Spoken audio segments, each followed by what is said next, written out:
Hello and welcome to another of the world's 100 greatest books from IntelliQuest. You're about to be introduced to Mary Wollstonecraft Shelley and her bone-chilling novel, Frankenstein. For nearly 200 years, the name Frankenstein has struck fear in the hearts of adults and children alike. Mary Shelley was born in 1797 and first narrated an abbreviated version of her story of Frankenstein during a ghost story session in Switzerland that included her husband, Percy Bysshe Shelley, and Lord Byron, two of the greatest poets of the Romantic period. The novel was actually published in 1818. Mary Shelley's Frankenstein is a far cry from the motion picture treatment of it. Many people think the monster is named Frankenstein, but in fact it had no name. Victor Frankenstein was the creator of the monster, so it's not Frankenstein the monster, but rather Frankenstein's monster. Frankenstein has turned out to be a breakthrough work, as it was the forerunner of two literary categories, science fiction and horror fiction. The daughter of political philosopher William Goodwin and women's rights advocate Mary Wollstonecraft, Mary Shelley eloped at age 16 with Percy Bysshe Shelley, even though he was married at the time. She married him in 1816, after his first wife committed suicide, and bore him 4 children, of which only one survived. The marriage enabled Mary to associate with many of the outstanding writers of the time. In fact, it was during a conversation with Lord Byron that she got the idea that she later developed into Frankenstein. Although Frankenstein was her most well-known work, Mary Shelley wrote several other successful novels and essays, including Lodore, which was based on the ordeals she and Shelley had suffered after they eloped in 1814. She died peacefully in her sleep at age 54. Frankenstein has usually been associated with simple horror plots. However, in the past few years, there's been a resurgence in its popularity because feminist critics believe they have discovered deeper themes. In addition to the dangers of experimenting with the creation of life, and the wrong of judging a person solely on appearance, is the thought that Frankenstein portrays the male desire, conscious or unconscious, to circumvent the role of women in giving life. With more focus on these deeper issues, Frankenstein has become a multidimensional literary classic. Unlike most movie treatments, the novel does not begin with the story of Victor Frankenstein's life. Instead, it begins with letters from an explorer-adventurer named Robert Walton to his sister. Walton is the man who will eventually listen to Victor Frankenstein's spine-tingling tale and see the monster for himself. Walton is a romantic in the tradition of the romantic adventures of the time, yearning to search for the unknown, to cross dangerous oceans, and to accept new challenges. Walton writes in his second letter that he feels there is still a love for the marvelous, a belief in the marvelous, intertwined in my projects, which hurries me out from the common pathways of men, even to the wild sea and unvisited regions I am about to explore. Victor Frankenstein, of course, has the same romantic zeal, which is what drives him to create the monster. A zeal that sets these men so far apart from the average man that they have few friends. As a result, solitude goes hand in hand with the romantic inclination, and both Walton and Frankenstein talk frequently of their loneliness. In Walton's third letter to his sister, he talks of vast sheets of ice floating in the ocean. And in the fourth letter, Walton's ship is surrounded by the ice floes. It's during this time that Walton first sees the monster.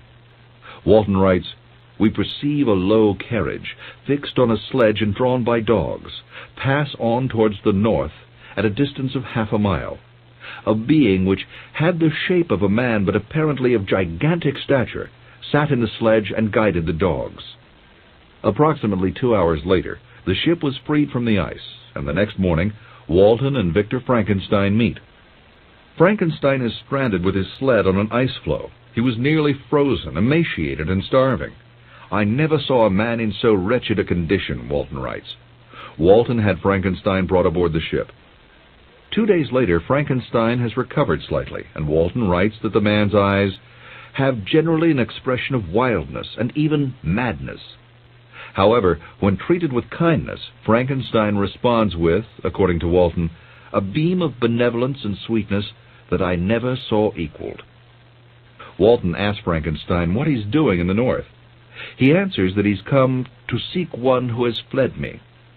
Walton tells him that he's seen a monstrous form afar the day before, and Frankenstein asks a multitude of questions about the route the demon may have traveled.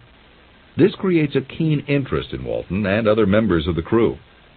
Gradually, Frankenstein's health improves, but he is very silent and appears uneasy when anyone but Walton enters the cabin. Walton's beginning to love Frankenstein as a brother, and to feel a deep sympathy for him. Over the next several days, the two men become closer as it becomes apparent they think alike. Walton tells him of his desire to find a friend who shares his adventurous view. At first, Frankenstein is reluctant to talk openly with Walton, but gradually the two form a bond of friendship. A few days later, Frankenstein approaches Walton and promises to tell him the whole story the next day. Everything that has gone before sets up the fact that Victor's story will be full of mystery. Frankenstein, whose name is still unknown to Walton, begins his story by telling Walton he was born in Geneva, Switzerland, to a well-respected family. He emphasizes his father's sense of justice and his mother's mind of an uncommon mold. For years, Victor was an only child. Then the family adopted a girl named Elizabeth Lavenza, a child cherished and beloved by all who knew her. From the beginning, Victor plans to marry Elizabeth. He refers to her as more than my sister, since till death she was to be mine only. Victor and Elizabeth grow up together, and Victor begins to develop his romantic philosophy of life. The world was to me a secret which I desired to divine, he said. 7 years pass, and the Frankensteins have another child, a son. Afterward, Victor's parents settle permanently in Geneva, and Victor meets Henry Clerval, who will be his lifelong friend and shares his romantic way of thinking. Victor also talks of not wanting to associate with any of his other classmates because he has nothing in common with them. At about the same time, Victor begins reading many of the controversial writers of the time, many of them who wrote what his father considered sad trash. Victor was enthralled by these authors and their wild and conflicting ideas. Then at 15, Victor saw an oak tree that had been hit by lightning. He dropped his former readings and began to study natural sciences, such as electricity and galvanism, which at the time were new and exciting subjects. At 17, he decides to become a student at the University of Ingolstadt, in order to be exposed to a different culture. But before he leaves for school, Elizabeth is stricken with scarlet fever. While nursing her back to health, his mother contracts the disease and dies. On her deathbed, she requests the eventual marriage of Victor and Elizabeth. Victor says of his first experience with death, "It is so long before the mind can persuade itself that she whom we saw every day, and whose very existence appeared a part of our own, can have departed forever." Victor's youthful days are filled with his love for Elizabeth and Henry Clerval. Much is made of his deep devotion so that the reader will better understand how devastated he was later when they are both killed by the monster he created. This is also a time when Victor begins to study subjects that will eventually lead him to creating his monster.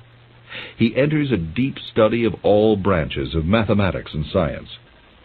Victor loses himself in his work at Ingolstadt. With the help of his favorite professor, M. Waldman, he masters several subjects perfectly. He studies the causes of death to learn the causes of life. He did not go home or socialize. "I shunned my fellow creatures as though I was guilty of a crime," he tells Walton. Victor's total dedication enables him to discover the secrets to creating life. But because he can't work with all the minute details of the human torso, he decides to create a being of simplified but gigantic proportions. Pursuing these revelations, he says, "I thought that if I could bestow animation upon lifeless matter, I might renew life where death had apparently devoted the body to corruption." He spends the entire summer pursuing his dream, collecting various body parts from morgues, graves, and other sources. He totally neglects his family, not even answering their letters. By fall, he hopes his creation will be complete. His quest provides us with the perfect picture of the romantic, solitary wanderer. Mary Shelley, however, does not intend to portray Victor as a mad scientist. Instead, she sees his quest as altruistic and noble, to rid the world of death. When completed, Frankenstein's monster is described as being 8 feet tall, with yellow skin that barely covers the muscles and arteries beneath. It has yellow, watery eyes that are hardly distinguishable from their sockets. One look at this creation disgusts, mortifies, and horrifies Victor. He immediately turns away and abandons it in terror. Later, the monster visits Victor at his bedside and attempts to speak. Victor flees the house, disappointed in the creature and himself. Victor's response is a complete reversal of the romantic quest. And as it turns out, his rejection of the creation is what begins to turn it into an evil monster. The monster, it's revealed later, has a natural love and respect for its creator. It's not originally either violent or vicious. All it wants is to be treated like a human being. Its violence is born of the frustration of being forced to live without any kind of human companionship. Victor now feels isolated from the world. He's sick with fear. He's afraid that the monster will approach him again. Victor wanders aimlessly around the city until he suddenly meets his best friend, Henry Clerval, who has come to visit him from Geneva. Clerval tells him that all is well with his family, but that they are concerned about Victor's health. The two men go to Victor's house, where Victor begs Clerval to save him from the monster. Clerval assumes Victor's insane mutterings are the result of some sort of brain fever. Soon afterward, Victor does fall ill and lies half-conscious with Clerval looking after him. As he's recovering, Victor receives a letter from Elizabeth, which causes Victor to become extremely homesick. The letter says everyone's fine. Ernest, his younger brother, is 16 and wishes to be a soldier. An orphan girl named Justine Moritz has been taken in by the family, and his youngest brother, William Frankenstein, who was a baby when Victor left for school, is now 7 years old. Because of Elizabeth's letter, Victor's health improves. Victor plans to return to Geneva that fall, but a harsh early winter prevents the journey, so he and Clerval remain in Ingolstadt. By spring, Victor is fully recovered. Mary Shelley does not mention the whereabouts of the monster at this point in the book. It's as if the monster just disappeared after being rejected by Victor. The Frankenstein family's willingness to take in Justine Moritz again shows their concern for the downtrodden. This charitable concern is a harsh lesson to Victor, who has neglected his family duties to create his monster. Things are going well until Victor receives a letter from his father containing terrible news. His youngest brother, William Frankenstein, has been murdered. The family had been walking south of Geneva when William became lost. Searchers found his body early the next morning with, as Shelley writes, the print of the murderer's fingers on his neck. Victor immediately makes plans to return home for the first time in 6 years. He begins the journey, and during a lightning storm, he sees what he believes to be the illuminated figure of the monster, the filthy demon to whom I had given life, he says. Since the monster is in the very area where his brother was killed, Victor instinctively knows that it's the monster who's killed him. Victor believes he's unleashed on the world a depraved wretch whose delight was in carnage and misery. The letter from Victor's father telling of William's murder begins the second part of the novel. Up until now, Mary Shelley has concerned herself with the creation of the monster. From now on, the novel will focus on the devastating impact the monster will make on Victor's life. When Victor arrives home, he finds the household upset. He is told that Justine Moritz, who the Frankenstein family had taken in as one of their own, has been accused of William's murder. The family believes that Justine is innocent, and they trust the law will exonerate her. Although it's never said how the monster has been created and brought to life, it's assumed that the monster's life was started somehow by lightning. And after being missing for 2 years, it is lightning that reveals its presence in an area where William was killed. The plot thickens when Justine is tried, convicted, and hanged for the murder of William, despite the fact that all the evidence is circumstantial. The most damning evidence is the child's locket that is found in Justine's pocket. The Frankensteins fight for her life to no avail. After she is hanged, Victor says, "William and Justine were the first hapless victims of my unhallowed arts." Victor believes that the natural order of things has been destroyed because he has created the monster. He feels personally responsible for the deaths of his brother and Justine, the innocent young girl. Victor falls into a deep state of despair and depression over the unjust deaths.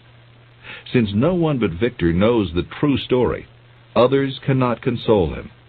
He considers killing himself, but since that would bring even more grief to his beloved Elizabeth, he finds restraint. "I lived," he says, "in daily fear, lest the monster whom I had created should perpetrate some new wickedness." The injustice of the deaths also has Elizabeth extremely depressed. Despair and depression are a common theme for writers of the Romantic period. Finally, Victor decides that to rid himself of his depression, he will eventually have to face the monster.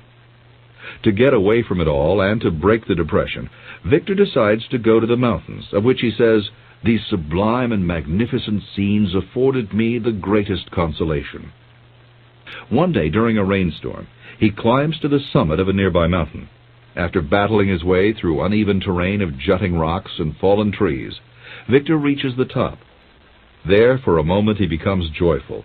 All his cares seem behind him. But the next moment, he sees a figure in the distance moving toward him at superhuman speed. It is Victor's monster, whom he addresses as a devil and a vile insect. Surprisingly, the monster does not attack Victor. Instead, he says, "All men hate the wretched. How then must I be hated, who am miserable beyond all living things?" Recognizing that Frankenstein wishes to destroy him, the monster begs Frankenstein to hear about what has happened to him in the past 2 years. "Remember," the creature says, "that I am thy creature. I ought to be thy Adam, but I am rather the fallen angel, whom thou drivest from joy for no misdeed. Everywhere I see bliss from which I alone am irrevocably excluded. I was benevolent and good. Misery made me a fiend." Finally, Frankenstein agrees to hear the monster's story. They retire to a hut on the mountain. The monster tells of his attempts to be accepted by humans. He begins by telling of how he learned to survive, his experiences learning how to deal with fire, and how to find food. One day he discovered a hut. He looked inside to find a man preparing his breakfast. When the man saw him, he screamed and fled. It was at that moment that the monster realized that he was different from other men. After eating the peasant's breakfast, the monster leaves the hut and notices how many other huts were nearby. Later, when he enters a village, he is subjected to both verbal and physical abuse and decides that life is better for him in the forest. He realizes that he is totally rejected by man and will have to live outside their communities. One day the monster finds a lean-to shelter next to a cottage that provides an ideal hiding place. Through a crack he can observe the inhabitants of the cottage. Inside, an old man and a young couple play music and sing songs.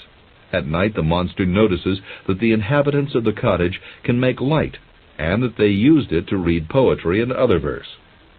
The creature listens and learns without being detected by the family. He hears the whole story of the family and is exposed to many of the philosophies of the time.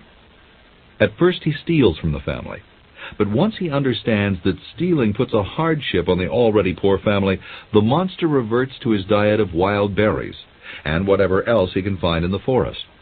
He even learns to do tasks around the cabin when the people are gone. At the same time, he is constantly reminded of his circumstances. "What was I?" he says. "Of my creature and creator I was absolutely ignorant, but I knew that I was imbued with a figure hideously deformed and loathsome." He tells of having no friends and no parents, and no one to give him smiles and caresses. Yet he watches the family and grows to love them.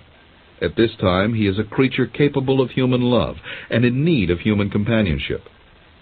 One night, while searching for food, the monster comes across several books, including Goethe's Sorrows of Young Werther, Milton's Paradise Lost, and Plutarch's Lives. The monster, who had taught himself to read, realized from reading these works that, like Adam, he was like no other being. His creator had not provided an Eve. He feels like Satan, rejected by his creator. Soon after reading these books, the monster discovers some papers in his pocket. They were the journal Victor had kept during the time he had spent creating the monster. These papers help the monster find Victor and prove to him that Victor was indeed his creator, the man responsible for his wretched existence. Realizing that the small family he's observed, named de Lacy, has more concern for each other than Victor ever had for him, the monster decides to talk with the old man of the family. Since he is blind, the monster reasons that his appearance cannot repulse the man. The man is receptive, but just when the conversation becomes interesting, the younger people return. The younger man, Felix, grabs the monster and with great strength throws him away from the old man. The monster could easily have killed him, but instead runs off into the woods. At that moment, the creature ceased his story to cry out, "Cursed, cursed creator!" at Victor. Resuming the story, the monster declares war on mankind. After all, Victor, his father and creator, has totally rejected him, which is incomprehensible to the monster. "You endowed me with perceptions and passions, and then cast me abroad as an object for the horror and scorn of mankind." After leaving the de Lacy's cottage, the monster headed for Geneva to find Victor. It was there he saw a young boy, whom he felt would not be prejudiced against his appearance. But the boy was horrified and called out, "Monster! Ugly wretch!" Then, when the young boy revealed his name was Frankenstein, the monster became incensed and murdered him. The boy, of course, was William Frankenstein. The monster also tells of putting the boy's locket in the pocket of a girl who was sleeping nearby. The girl was Justine Moritz, who was hanged for the crime mainly on that evidence. It is interesting to note that just about everything about the monster's story opposes the modern concept of the Frankenstein monster. His violent deeds are brought on by the scorn and contempt of society, not by an innate evil within him. Repulsed by man, the monster demands that Victor create a female companion for him. No mention is made of sexual needs, just a desire for companionship and sympathy. At first, Victor refuses the creature's demand, but the creature assures him that if he can provide him with a mate, they will move to the wilds of South America and never be seen by man again. Finally, against his better judgment, Victor agrees and is warned by the monster that when Victor begins creating his mate, he will be watching. Soon Victor falls into deep depression over his promise to create a mate for the monster. He realizes it will take months of study and months or years to make the creation. Still depressed, he and Clerval go to England for a rest. After a time, they receive an invitation to visit friends in Scotland and set out. Once reaching Scotland, Victor isolates himself from Clerval to begin creating the monster's mate. He's on an island where there are only 3 small huts. Victor rents one and begins his depressing, disturbing work. He is concerned that while his male creation has promised to leave the region, he cannot be sure that his new creation will do the same. He worries that she could be even more violent than the monster he has created. One evening, when Victor is struggling with the consequences of his work, he looks up to see the monster peering at him through an opening in the hut. He had followed me in my travels.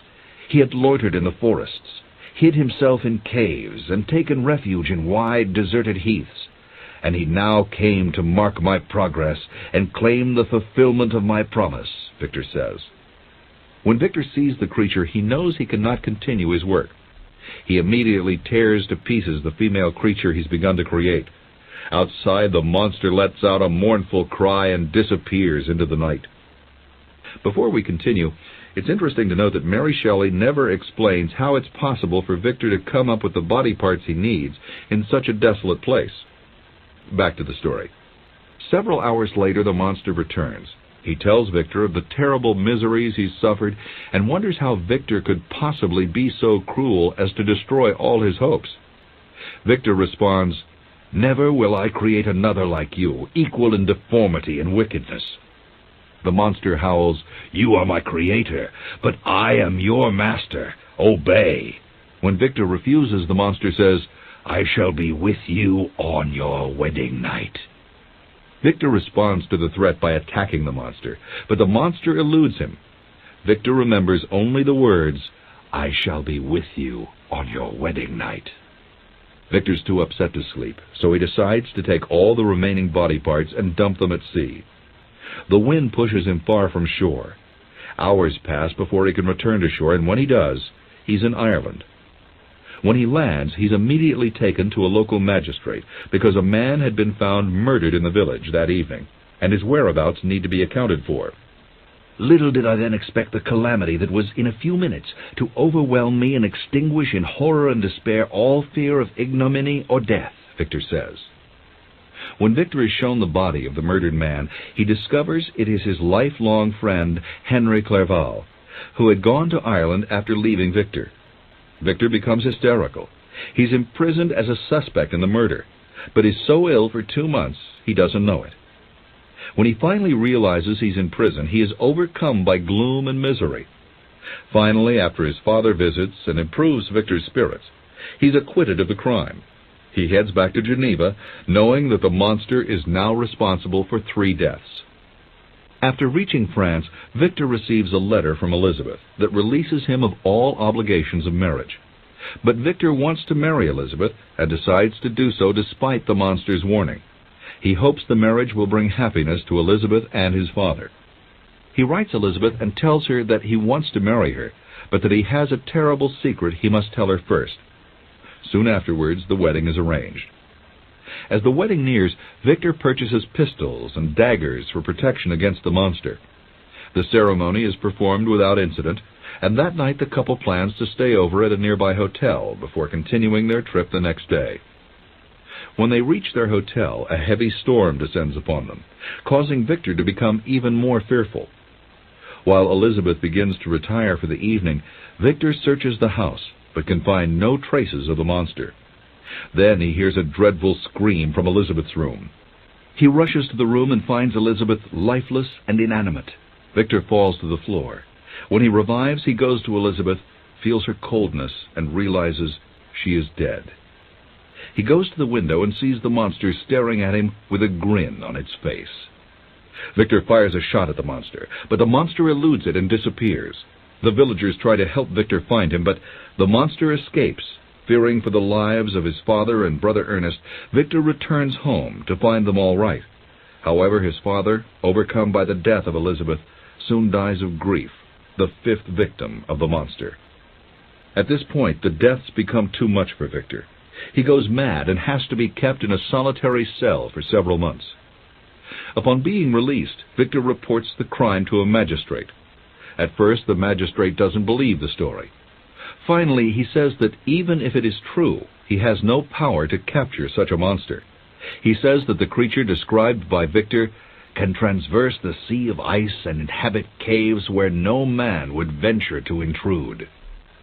Victor tells the magistrate he will devote the rest of his life to finding and killing the monster. Victor travels the world in search of the monster, enduring unbelievable hardship. Revenge is the only thing that is keeping him alive.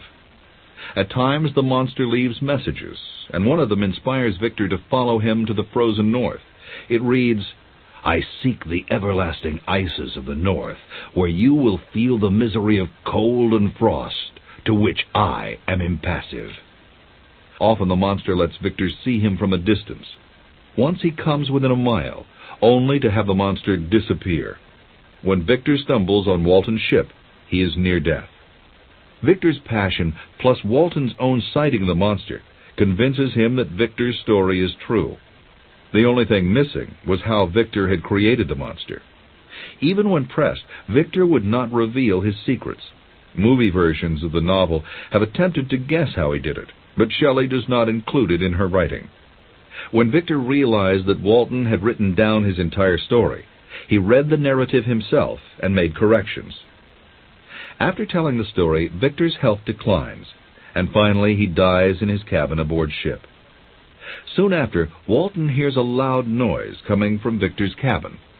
When he arrives, he sees the monster standing over Victor's coffin, which he describes as gigantic in stature, uncouth and distorted in its proportions. Walton writes that the creature is the most loathsome and hideous thing he has ever seen. Then the monster speaks to Walton, explaining he was heartbroken after killing Clerval, and saying he was the slave, not the master, of an impulse which he detested yet could not disobey. Finally, the monster says he should not be considered a criminal, that he only sought love and kindness, but was driven from the doors of humankind. Realizing that he will never be accepted, the monster vows to build a funeral pyre and die in the agony of the tortured flames. At that moment, the monster leaps through the cabin window and is soon borne away by the waves and lost in darkness and distance. In all, 9 letters are written by Walton to his sister. However, since Walton's vessel spends many days trapped in the ice, most of the letters are finally mailed at the same time. Using Walton as an outside frame for the story is a clever tactic by Shelley to add credibility to Victor's bizarre tale. Without Walton's corroboration of Frankenstein's tale and his actual sighting of the monster, the story might have been discounted as the ravings of a madman. It's obvious from reading Frankenstein that Mary Shelley had much more in mind than a simple horror story. Again and again, she points out that the monster would not have been violent had it not been totally rejected by its father-creator and by human society. It's a warning to us not to judge people solely on their appearance. Another theme is the helping of those less fortunate, which was the tendency of the Frankenstein family, who first took in Elizabeth Lavenza and later Justine Moritz, both impoverished children, as full members of the Frankenstein family. Remember, Victor created the monster as benevolent activity designed to find out how to save the world from death. It's questionable at best whether Mary Shelley's feminism was so rampant that she wrote Frankenstein as a warning that men might desire to create life for the purpose of bypassing the female birth function, but it is an interesting thought to ponder. This is the end of the session. So it's not Frankenstein the monster, but rather Frankenstein's monster. Frankenstein has turned out to be a breakthrough work, as it was the forerunner of 2 literary categories: science fiction and horror fiction. The daughter of political philosopher William Goodwin and women's rights advocate Mary Wollstonecraft, Mary Shelley eloped at age 16 with Percy Bysshe Shelley, even though he was married at the time. She married him in 1816, after his first wife committed suicide, and bore him 4 children, of which only 1 survived. The marriage enabled Mary to associate with many of the outstanding writers of the time. In fact, it was during a conversation with Lord Byron that she got the idea that she later developed into Frankenstein. Although Frankenstein was her most well-known, unlike most movie treatments, the novel does not begin with the story of Victor Frankenstein's life. Instead, it begins with letters from an explorer-adventurer named Robert Walton to his sister. Walton is the man who will eventually listen to Victor Frankenstein's spine-tingling tale and see the monster for himself. Walton is a romantic in the tradition of the romantic adventures of the time, yearning to search for the unknown, to cross dangerous oceans, and to accept new challenges. Walton writes in his second letter that he feels there is still a love for the marvelous, a belief in the marvelous, intertwined in my projects, which hurries me out from the common pathways of men even to the wild sea and unvisited regions I am about to explore. Victor Frankenstein, of course, work. Mary Shelley wrote several other successful novels and essays, including Lodore, which was based on the ordeals she and Shelley had suffered after they eloped in 1814. She died peacefully in her sleep at age 54. Frankenstein has usually been associated with simple horror plots. However, in the past few years, there's been a resurgence in its popularity because feminist critics believe they have discovered deeper themes. In addition to the dangers of experimenting with the creation of life, and the wrong of judging a person solely on appearance, is the thought that Frankenstein portrays the male desire, conscious or unconscious, to circumvent the role of women in giving life. With more focus on these deeper issues, Frankenstein has become a multidimensional literary classic. Hello and welcome to another of the world's 100 greatest books from IntelliQuest. You're about to be introduced to Mary Wollstonecraft Shelley and her bone-chilling novel, Frankenstein. For nearly 200 years, the name Frankenstein has struck fear in the hearts of adults and children alike. Mary Shelley was born in 1797 and first narrated an abbreviated version of her story of Frankenstein during a ghost story session in Switzerland that included her husband, Percy Bysshe Shelley, and Lord Byron, two of the greatest poets of the Romantic period. The novel was actually published in 1818. Mary Shelley's Frankenstein is a far cry from the motion picture treatment of it. Many people think the monster is named Frankenstein, but in fact it had no name. Victor Frankenstein was the creator of the monster, has the same romantic zeal, which is what drives him to create the monster. A zeal that sets these men so far apart from the average man that they have few friends. As a result, solitude goes hand in hand with the romantic inclination, and both Walton and Frankenstein talk frequently of their loneliness. In Walton's third letter to his sister, he talks of vast sheets of ice floating in the ocean, and in the fourth letter, Walton's ship is surrounded by the ice floes. It's during this time that Walton first sees the monster. Walton writes, "We perceive a low carriage, fixed on a sledge and drawn by dogs, pass on towards the north at a distance of half a mile. A being which had the shape of a man, but apparently of gigantic